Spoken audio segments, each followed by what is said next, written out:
The overall goal of this procedure is to create a Bioreporter assay to directly monitor the influence of mycelial networks on the bioavailability of organic contaminants.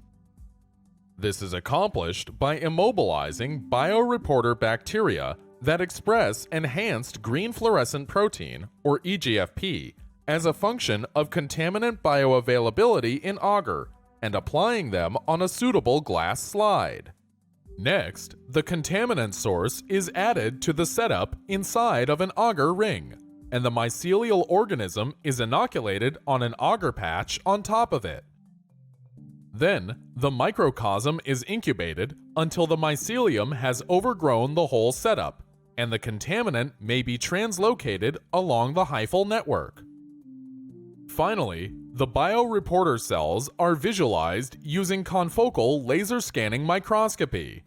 Ultimately, the influence of mycelial networks on fluorene bioavailability is evaluated by quantification of EGFP expression of the Bioreporter cells using image analysis software.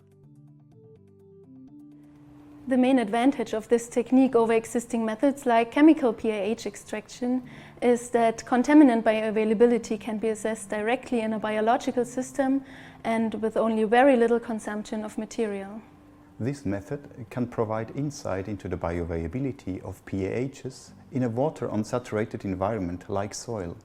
In the future, it also may be used for other chemicals such as pesticides and/or by using other bacterial and fungal strains.